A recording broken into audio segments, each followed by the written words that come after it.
हाँ जी, तो question number 1 से लेके 50 तक अभी चेतन सर और भरत सर डिस्कस कर चुके हैं। अब हम स्टार्ट करते हैं क्वेश्चन नंबर 51 से लेके 75 तक, उसकी डिस्कशन देखते हैं। ऑलराइट, तो क्वेश्चन नंबर 51 जो आपके इस साल के यूपीएससी प्रीलिम्स में आया था उसको देखते हैं। With reference to foreign direct investment, by the way ये सेट ए के बारे में हम बात कर रहे हैं। यूपीएससी 4 सेट्स देता है ना, तो सेट ए में 51 नंबर क्वेश्चन का क्या आंसर होना चाहिए वो देखते हैं। With reference to foreign direct investment in India, which one of the following is considered its major characteristic? Foreign direct investment. Now, India में जो foreign investment आती है उसे आप दो पार्ट्स में डिवाइड कर लेते हो। एक तो होता है foreign direct investment और एक होता है foreign portfolio investment या foreign institutional investment. ठीक है ना। फॉरेन डायरेक्ट इन्वेस्टमेंट क्या होती है? जब भी कोई बाहर का बड़ा इन्वेस्टर इंडिया में अपने आप को इस्टेब्लिश करना चाहता है ना, इंडिया में बिजनेस करना चाहता है, फॉर एग्जांपल वॉलमार्ट इंडिया में अपने बिजनेस ऑपरेशंस करना चाहता है, एक इंश्योरेंस कंपनी है AIG, वो इंडिया में आनी चाहती है, तो वो फॉरेन डायरेक्ट इन्वेस्टमेंट करेगी। Whereas, अगर कोई फॉरेनर है जो रिलायंस के शेयर्स खरीदना चाहता है फॉर स्पेक्यूलेटिव एक्टिविटीज मतलब शेयर का प्राइस बढ़ रहा है तो उससे पैसा कमा लिया, कम हो रहा है तो उससे पैसा चला गया। शेयर मार्केट में ट्रेडिंग के लिए अगर कोई फॉरेन इन्वेस्टर्स इंडिया की कंपनीज में इन्वेस्ट कर रहा है तो वो होगा फॉरेन पोर्टफोलियो की कैटेगरी में, वो FDI की कैटेगरी में नहीं आएगा। Now mind you, foreign direct investment India में अपने बिजनेस ऑपरेशंस एस्टैब्लिश करने के लिए होते हैं। तो जो भी बाहर से लोन आएंगे वो फॉरेन डायरेक्ट इन्वेस्टमेंट का पार्ट नहीं होंगे।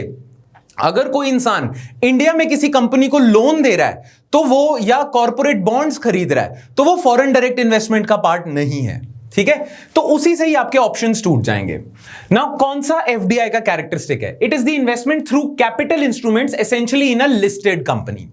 ध्यान रहे, जो भी लिस्टेड कंपनी होती है ना, अगर कोई फॉरेन इन्वेस्टर किसी इंडिया की लिस्टेड कंपनी जो स्टॉक एक्सचेंज पे लिस्टेड है उसके 10% से ज्यादा शेयर्स खरीद लेता है तो वो FDI की कैटेगरी में इन्वेस्टमेंट आएगी। 10% से कम करता है तो FPI या FII की कैटेगरी में आएगी। बट इसका मतलब ये नहीं है कि बाहर का कोई इन्वेस्टर इंडिया की सिर्फ लिस्टेड कंपनी में इन्वेस्ट करेगा। वो अनलिस्टेड कंपनी जो बॉम्बे स्टॉक एक्सचेंज पे नहीं है उनमें भी इन्वेस्ट कर सकता है। तो अगर कोई फॉरेन इन्वेस्टर इंडिया की अनलिस्टेड कंपनी में इन्वेस्ट कर रहा है उसे भी आप फॉरेन डायरेक्ट इन्वेस्टमेंट कह सकते हो। तो ये ऑप्शन ही खत्म हो जाती है। It is the investment through capital instruments essentially in listed company. नहीं, it is largely non debt creating capital flow. Obviously loans इसमें इंक्लूडेड नहीं है तो ये non debt creating capital flow होगा। क्लियर? तो बी ऑप्शन प्रोबेबल है। बाकी दो भी देख लेते हैं। It is the investment which involves debt servicing. Debt servicing किसे कहते हैं? जब आपने कहीं से लोन लिया है उसको आप उसकी इंटरेस्ट पेमेंट्स वापस चुका रहे हो, उसे कहते हैं डेट सर्विसिंग। तो FDI में डेट सर्विसिंग तो है ही नहीं क्योंकि डेट ही नहीं है। Then it is the investment made by foreign institutional investors। बिल्कुल नहीं, फॉरेन इंस्टीट्यूशनल इन्वेस्टर्स तो FII की कैटेगरी में आएंगे, FDI की कैटेगरी में ही नहीं आएंगे। Make sense? तो इसीलिए इसका करेक्ट ऑप्शन होगा B. It is largely non debt creating capital flow. Clear? Make sense? चलो नेक्स्ट पे आ जाते हैं हम। With reference to international trade of India at present, again the word that is important is at present। अभी क्या situation चल रही है? Which of the following statements are correct? Now इस साल क्या हुआ है? वैसे तो कई सालों से India current account deficit run करता आ रहा है, कई सालों से। ठीक है, बट इस साल लॉकडाउन की वजह से ना और कई चेंजेस की वजह से इस साल इंडिया ने करंट अकाउंट सरप्लस रन करा है। ठीक है, तो इसी वजह से फोर्थ ऑप्शन गलत हो जाती है। India suffers from an overall trade या करंट अकाउंट डेफिसिट, नहीं, हल्का सा हमने सरप्लस रन करा है, तो फोर्थ ऑप्शन गलत। India's merchandise exports are less than its merchandise imports. इस बारी क्या हुआ है कि इंडिया के जो मर्चेंडाइज एक्सपोर्ट्स थे ना वो ज्यादा तेजी से कम तेजी से गिरे थे, इंपोर्ट ज्यादा तेजी से गिर गए थे, तो इंडिया ने हल्का सा ट्रेड सरप्लस भी रन करा था। India's imports of iron and steel, chemical, fertilizer and machinery have decreased in recent years. Now ये चीज सही गलत हो सकती है, ये आपको नहीं पता होगा, तो हम ऑप्शन एलिमिनेशन से देख लेते हैं कैसे होगा। India's exports of services are more than its imports, ये बिल्कुल सही ऑप्शन है। तो फोर्थ गलत है, ये सही है। अब आप अगर ऑप्शंस में देखते हो फोर्थ कहां कहां होगा वो ऑप्शन आप गलत कर लोगे, ये है, ठीक है, और थर्ड ऑप्शन सही है तो उससे आप सी ऑप्शन पे मार्क कर देते हो। Clear? So option C correct होगा। ये तभी आप क्वेश्चन तोड़ सकते हो अगर आपने इस बारी current affairs specially with respect to India's balance of payment follow करे थे current affairs. Clear? Make sense? तो option is 3 only. Then next, with the term West Texas Intermediate sometimes found in news refers to, अगर आपने इससे related news भी हल्की फुल्की भी सुनी थी ना तो भी आप ये सही आंसर करते। वेस्ट टेक्सास इंटरमीडिएट क्या होता है? जो क्रूड ऑयल है ना उसके प्राइसेस को लेके हम एक टर्म बनाई है हमने कि उसके फ्यूचर प्राइसेस भी देख लिए, स्पॉट एक्सचेंज के प्राइसेस भी देख लिए और बना दिया वेस्ट टेक्सास इंटरमीडिएट। तो ऑप्शन क्रूड ऑयल होएगा। Make sense? ठीक है, चलो आगे बढ़ते हैं। In the context of Indian economy, non-financial debt includes which of the following? Now, non-financial debt पता है क्या होता है? गवर्नमेंट ने जो डेट लिया हुआ है, जो हाउस होल्ड ने डेट लिया हुआ है, ठीक है, और वो कंपनीज जो फाइनेंशियल सेक्टर का पार्ट नहीं है, जैसे NBFCs, insurance company, pension funds वगैरह, वो लोग नॉन फाइनेंशियल डेट का पार्ट होते हैं। तो housing loans by households non financial debt है। Amounts outstanding on credit card household लेते हैं, नॉन फाइनेंशियल डेट है।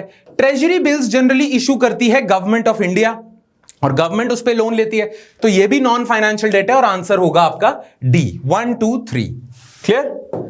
Next, in India, why are some nuclear reactors kept under IAEA safeguards? International Atomic Energy Agency safeguards.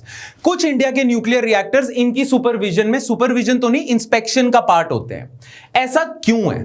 Well, हमारे India के nuclear reactors हमने IAEA के inspection के under पता क्यों डाले हैं? इंडिया को ना कोई भी न्यूक्लियर फ्यूल नहीं दे रहा था, बट इंडिया यूएसए की न्यूक्लियर डील के बाद बहुत सारी कंट्रीज जिनके पास यूरेनियम है उन्होंने इंडिया को न्यूक्लियर फ्यूल एक्सपोर्ट करना शुरू कर दिया। बट वो जो डील हुई थी ना, वो डील पता किस बात पे कंटिंजेंट थी? कि इंडिया कुछ जो न्यूक्लियर रिएक्टर्स में वो इंपोर्टेड यूरेनियम ले रहा है वो इंस्पेक्शन के अंडर हो, राइट? तो उस हिसाब से अगर देखोगे तो बी ऑप्शन आता है। Some nuclear reactors in India use imported uranium and other use domestic supplies, तो बी होगा। क्लियर? नेक्स्ट पे आ जाते हैं। With reference to trade related investment measures, TRIMS, ठीक है, अगर ट्रिम्स की बात करें तो which of the following statements is are correct? Quantitative restrictions on imports by foreign investors are prohibited, बिल्कुल सही। इस पे इंडिया और यूएसए का डिस्प्यूट भी हो गया था सोलर पैनल्स को लेके और इंडिया के खिलाफ रूलिंग आई थी, तो ये ट्रिम्स का ही पार्ट है। नेशनल ट्रीटमेंट क्लॉज जो होता है, principle. They apply to investment measures related to trade in both goods and services, नहीं, सिर्फ गुड्स पे होता है, सर्विसेज पे नहीं होता, तो सेकंड ऑप्शन गलत है। ठीक है, तो 1 ऑप्शन सही है। कौन सा होगा? ए सी डी। अच्छा, ए नहीं होगा क्योंकि 2 उसमें सही कह रहा है, तो ये नहीं होएगा, बी नहीं होगा, 1 and 3 हो सकता है एलिमिनेशन से, और वही है they are not concern with the regulation of foreign investment. Clear? तो ये ऑप्शन होगा C, 1 and 3। Regulation of foreign investment इससे नहीं होती, जबकि नाम में इन्वेस्टमेंट है तो थोड़ा लगता है कि इन्वेस्टमेंट रेगुलेट करता होगा, foreign direct investment, foreign institutional investment, ऐसा नहीं है। Investment only with respect to trade in goods and services, उसको देखता है, and not even services, only goods, trade को देखता है बस ये। तो 1 and 3 है, एलिमिनेशन से भी हो जाता है। ये सबसे इजी क्वेश्चन होगा अगर आपको मॉनेटरी पॉलिसी के बारे में, इकोनॉमी में आरबीआई के फंक्शंस के बारे में पता हो। If the RBI decides to adopt an expansionist monetary policy, मतलब मनी सप्लाई इंक्रीज करने की बात करें, which of the following would it not do? क्या नहीं करेगा RBI? Cut and optimise the statutory liquidity ratio, नहीं, ये तो करेगा आरबीआई, इसी से तो मनी सप्लाई बढ़ेगी।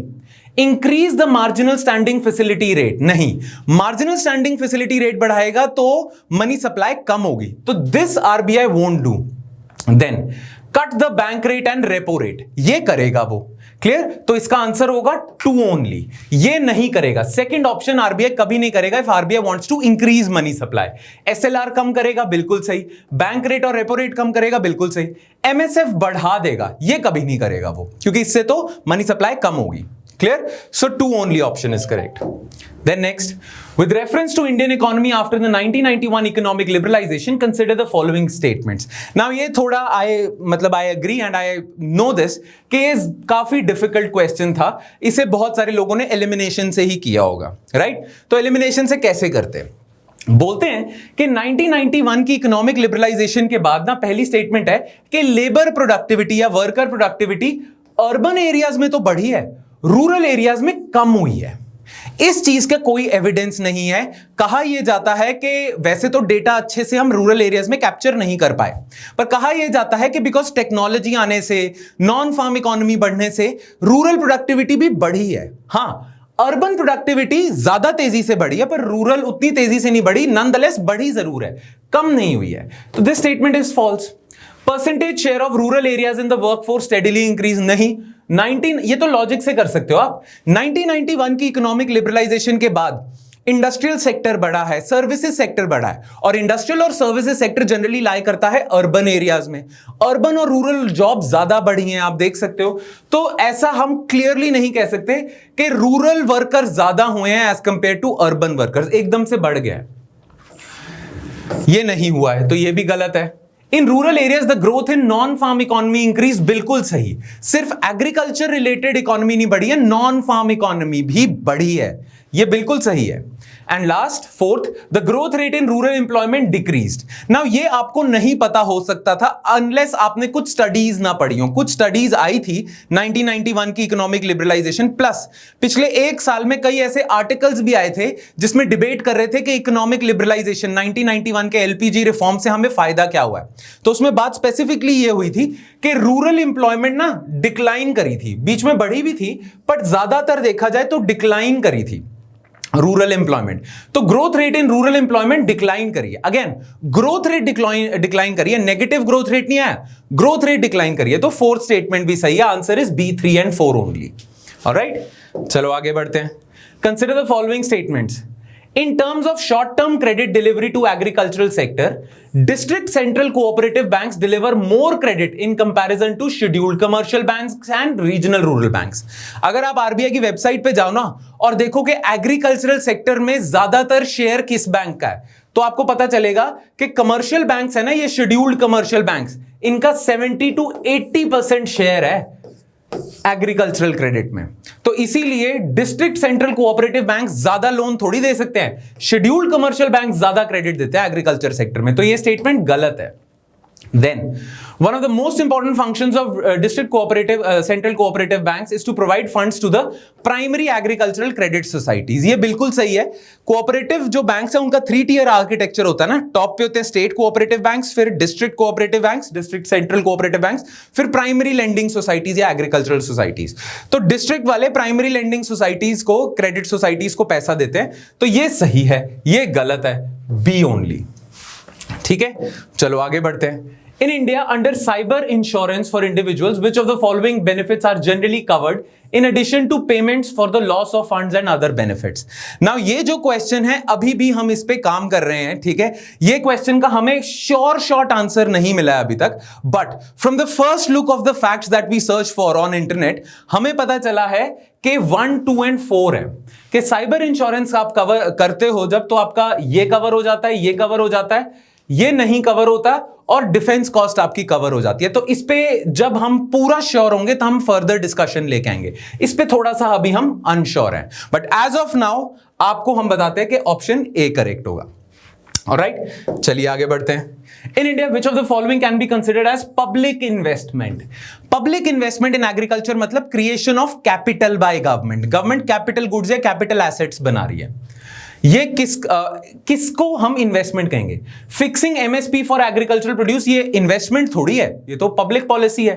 Computerisation of primary agricultural credit societies, बिल्कुल सही। आप कैपिटल क्रिएट कर रहे हो ना प्राइमरी एग्रीकल्चरल क्रेडिट सोसाइटी में, एसेट्स कैपिटल गुड्स बना रहे हो, कंप्यूटर डाल रहे हो, वो होगा। सोशल कैपिटल डेवलपमेंट, बिल्कुल सही। फ्री इलेक्ट्रिसिटी सप्लाई तो सब्सिडी होगी गवर्नमेंट की तरफ से, subsidy is not part of capital creation, नहीं होगा। वेवर ऑफ एग्रीकल्चरल लोन्स, ये भी एक तरह का गवर्नमेंट का खर्चा है, पर ये कैपिटल क्रिएशन नहीं है। Setting up of cold storage facilities by the government, ये कैपिटल इंफ्रास्ट्रक्चर क्रिएट कर रहे हैं। तो आंसर क्या होगा? 2, 3, 6। तो ये सी ऑप्शन होगा। Clear? Next, What is the importance of the term interest coverage ratio? Now, किसी भी कंपनी की इंटरेस्ट कवरेज रेशियो पता है क्या होती है? इंटरेस्ट कवरेज रेशियो होती है कि उस कंपनी की earnings before taxes and interest, interest देने से पहले, कंपनी ने लोन लिया हुआ है, उसकी इंटरेस्ट पेमेंट देने से पहले, टैक्स देने से पहले उसकी टोटल अर्निंग कितनी है, डिवाइडेड बाय उसे टोटल इंटरेस्ट कितना देना पड़ रहा है, इसे हम आईसीआर कहते हैं। नाउ अगर कंपनी की अर्निंग ज्यादा है एज कंपेयर टू इंटरेस्ट, उसको जितना देना है, मान लो उसको वो 100 रुपए कमा रही है कंपनी, बट उसको इंटरेस्ट सिर्फ 10 रुपए का देना है, तो कंपनी की फाइनेंशियल हेल्थ तो बहुत अच्छी चल रही है। बट मान लो ऐसी सिचुएशन आ जाती है कि उसको इंटरेस्ट जो बैंकों को देना है वो है 100, पर उसकी इनकम है सिर्फ 10 रुपए की, तो वो कम रहा है, उसे बैंक को ज्यादा देना है। उस केस में इंटरेस्ट कवरेज रेशियो कम है और बैंक की हालत खराब है। तो जितनी ऊपर होगी इंटरेस्ट कवरेज रेशियो, एक जो कंपनी होगी उसकी हालत उतनी अच्छी होगी, स्टेबल होगी, और बैंक्स भी उसे लोन देना चाहेंगे। और जिसकी इंटरेस्ट कवरेज रेशियो कम होगी उसकी फाइनेंशियल हालत खराब है, बैंक्स भी डरेंगे उसे लोन देने से, राइट। अब देखते हैं, It helps in understanding the present risk of a firm that a bank is going to give loan to. बिल्कुल सही। It helps in evaluating the emerging risk of a firm that a bank is going to give loan to. ये भी बिल्कुल सही है, risk आ भी सकता है। The higher a borrowing firm's level of interest coverage ratio, the worse is its ability to service its debt. नहीं, जितना ज्यादा इंटरेस्ट कवरेज रेशियो होगा उतनी उसकी कैपेसिटी है कि वो बैंक का कर्जा चुका सके, right. So this is wrong, और आंसर क्या सही होगा, 1 and 2 ओनली। Make sense. चलो आगे बढ़ते हैं। Which of the following factors policies were affecting the price of rice in India in the recent past? कौन से फैक्टर से राइस का प्राइस इफेक्ट होता है? एमएसपी से बिल्कुल होता है। एमएसपी से मार्केट प्राइस भी इंफ्लुएंस होता है ना, गवर्नमेंट एमएसपी ले आती है, गवर्नमेंट ट्रेडिंग करती है, उससे भी इंफ्लुएंस होता है। गवर्नमेंट खुद ट्रेडिंग कर रही है राइस में, डिमांड बढ़ा रही है राइस की, और डिमांड सप्लाई से प्राइस तो इफेक्ट होगा। देन गवर्नमेंट स्टोर कर रही है राइस, लेके स्टॉक पाइलिंग कर रही है, उससे भी इफेक्ट होगा। क्लियर। और last is consumer subsidies. Government जब सब्सिडीज देती है तो फाइनल प्राइस तो कम हो ही जाता है। तो answer would be 1 2 3 4, D option. Clear. Next, consider the following statements. The value of Indo Sri Lanka trade has consistently increase in the last decade. बिल्कुल गलत है। पिछले 10 सालों में ना इंडिया श्रीलंका का ट्रेड बढ़ा है, पर बीच में कम भी हुआ है, फिर बढ़ा है, फिर और कम हुआ है, तो ऊपर नीचे जाता जा रहा है। तो हम ये नहीं कह सकते कि it has consistently increase. Consistent increase में होता कि बढ़ता जा रहा है, तो ये गलत है। Textile and textile articles constitute an important item. इन्होंने ये नहीं बोला कि textile and textile articles constitute highest item, मतलब सबसे ज्यादा ट्रेड इसमें होता है इंडिया बांग्लादेश के बीच में। नहीं, इंपॉर्टेंट है, बिल्कुल इंपॉर्टेंट है, तो ये स्टेटमेंट सही है। In the last 5 years Nepal has been the largest trading partner of India in South Asia. नहीं, बांग्लादेश है, तो स्टेटमेंट ये भी गलत है। कौन सी स्टेटमेंट सही होगी? 2 ओनली, बी। Make sense? ठीक है, चलो आगे बढ़ते हैं। In which of the following groups are all the 4 country members? ये बड़ा स्ट्रेट फॉरवर्ड क्वेश्चन है। अगर आपको G20 का पता हो, इसका आंसर वैसे ए है, बट अगर आपको इस सारी की सारी G20 की कंट्रीज याद नहीं होना, फिर भी आप ऑप्शनल एलिमिनेशन से कर सकते थे। G20 कंट्रीज में वर्ल्ड की इंपॉर्टेंट कंट्रीज मेंशन्ड है। नाउ अर्जेंटीना इंपॉर्टेंट है, Mexico, south Africa, Turkey important countries हैं, ऑस्ट्रेलिया भी इंपॉर्टेंट कंट्री है, कनाडा भी है, बट क्या मलेशिया और न्यूजीलैंड इंपॉर्टेंट है? नहीं, न्यूजीलैंड इतनी इंपॉर्टेंट नहीं है, ना ही मलेशिया है। ठीक है, ब्राजील बिल्कुल पार्ट है, सऊदी अरेबिया पार्ट है, पर वियतनाम, ईरान नहीं होंगे। ईरान तो वैसे ही एनिमी ऑफ द वेस्ट है, उसको तो वैसे ही रोग नेशन बोला हुआ है, तो उसको नहीं डालेंगे। इधर भी तो ये ऑप्शन गलत हो जाता है, ये ऑप्शन गलत हो जाता है। सिमिलरली सिंगापुर नहीं होगा, ठीक है, जापान, साउथ कोरिया, इंडोनेशिया है, तो ये आप हटा दो, ए ऑप्शन वैसे ही सही हो जाता है। ऑलराइट, चलिए next. Under the Kisan Credit Card Scheme, short-term credit support is given to farmers for which of the following? Now, short-term credit clearly question में ही बता दिया कि किसान क्रेडिट कार्ड से आप short-term credit देते हो। Now, short-term credit कौन सा होगा? Working capital, क्या आपने फर्टिलाइजर खरीदना है, पेस्टिसाइड खरीदना है, बिल्कुल वर्किंग कैपिटल आपको चाहिए। Purchase of combine harvester, tractors, ये अभी होल्ड पे रखो, शायद ये लॉन्ग टर्म क्रेडिट होगा। Consumption requirements of farm households, बिल्कुल कुछ और खर्चा आ गया वो पूरा करना है। पोस्ट हार्वेस्ट एक्सपेंसेस बिल्कुल सही है। 1 3 4 तो बिल्कुल सही है। Construction of family house and setting up of village cold storage facility, ये लॉन्ग टर्म क्रेडिट है, ठीक है, तो ये नहीं आएगा। अगर आप एलिमिनेट भी कर दो तो 5 ऑप्शन 3 जगह पे है, वो नहीं होगा। बी ऑप्शन बनता है आपका। अगेन अगर आप मिनी ट्रक खरीद रहे हो, कंबाइन ले रहे हो, हार्वेस्टर, ट्रैक्टर, बड़ी बड़ी मशीन ले रहे हो, ये लॉन्ग टर्म क्रेडिट है, शॉर्ट टर्म क्रेडिट नहीं है। शॉर्ट टर्म क्रेडिट के लिए ही आया था किसान क्रेडिट कार्ड। तो ऑप्शन इज 1, 3, 4। क्लियर? चलो आगे बढ़ते हैं। Consider the following statements. ये बड़ा सिंपल क्वेश्चन है if you have studied CPI, WPI वगैरह। पहली बात, weightage of food in consumer price index is higher than that in wholesale price index. Consumer price index क्या मेजर करता है? एक कंज्यूमर के हिसाब से इन्फ्लेशन कैसी है, राइट? तो कंज्यूमर के हिसाब से फूड आइटम ज्यादा इंपॉर्टेंट है, तो फूड आइटम्स का सीपीआई में वेट ऑब्वियसली ज्यादा होगा as compare to wholesalers WPI. Make sense? तो ये बिल्कुल सही है। WPI does not capture changes in prices of services। बिल्कुल सही है। CPI और WPI में फर्क यह है कि CPI गुड्स एंड सर्विसेज दोनों को कैप्चर करता है, WPI सर्विसेज को नहीं कैप्चर कर पाता। And last, RBI reserve bank of India has now adopted WPI as its key measure of inflation. बिल्कुल नहीं, CPI is the key measure of inflation and CPI is known as headline inflation. RBI CPI को target करता है अच्छे से, तो ये गलत है आपका। ये सही है 1 and 2, ऑप्शन ए। ठीक है, next, consider the following pairs. अगर आपको हल्का सा मैप वर्क याद है, ज्योग्राफी याद हो तो आप कर लोगे। मीकोंग river Vietnam, Cambodia, Laos, China, ठीक है, तिब्बत से निकलती है और वियतनाम के थ्रू आपके जाती है साउथ चाइना सी में, तो अंडमान सी गलत होगा। थेम्स आपकी जाती है नॉर्थ सी में, आयरिश सी गलत होगा। वोल्गा आपकी जाती है कैस्पियन सी में, बिल्कुल सही है रशिया में। और ज़ाम्बेजी अंगोला से उठती है और इंडियन ओशन में ड्रेन करती है। तो 3 and 4 C option. Next, consider the following statements. In case of all cereals, pulses and oil seeds, the procurement at MSP is unlimited. Now unlimited procurement का मतलब हम कहते हैं ओपन एंडेड प्रोक्योरमेंट, कि गवर्नमेंट जितना चाहे उतना प्रोक्योर कर सकती है। अब as a matter of fact government सिर्फ व्हीट और राइस में ओपन एंडेड या अनलिमिटेड प्रोक्योरमेंट करती है, बाकी और किसी सीरियल में, पल्सेस में, ऑयल सीड्स में ओपन एंडेड प्रोक्योरमेंट या अनलिमिटेड प्रोक्योरमेंट नहीं है, तो ये गलत है। ठीक है, plus in case of cereals and pulses the MSP is fixed in any state at a level to which market price will never rise. ऐसा हो ही नहीं सकता। मार्केट प्राइस को इतना ध्यान में रख के एमएसपी थोड़ी आता है। एमएसपी आता है कि किसानों की कॉस्ट कवर हो जाए। तो मार्केट प्राइस एमएसपी तक पहुंच भी सकता है, एमएसपी से ज्यादा भी हो सकता है, डिमांड सप्लाई की सिचुएशन को ध्यान में रखते हुए। तो ये भी गलत है। तो इसीलिए first statement is wrong, second statement is wrong, answer is neither 1 nor 2। ठीक है, चलिए next, with reference to Indian economy consider the following statements. ये बहुत इजी है अगर आपने फाइनेंशियल मार्केट अच्छे से किया हो। Commercial paper is a short term unsecured promissory note. Again commercial paper क्या होता है? एक किसी गवर्नमेंट को या किसी कॉर्पोरेट हाउस को अगर 3 महीने के लिए लोन चाहिए तो वो एक बॉन्ड इशू कर देता है, यानी कि कमर्शियल पेपर इशू कर देता है और उसे मार्केट में बेच देता है। जैसे गवर्नमेंट ट्रेजरी बिल्स बेचती है, ठीक है, उसी से वो पैसा रेज कर लेता है। तो शॉर्ट टर्म बिल्कुल है, शॉर्ट टर्म लेंडिंग के लिए है कमर्शियल पेपर। 1 साल से ज्यादा पीरियड के लिए पैसा चाहिए तो गवर्नमेंट कमर्शियल बॉन्ड्स या कॉर्पोरेट बॉन्ड्स इशू करती है। ये कमर्शियल पेपर शॉर्ट टर्म के लिए है।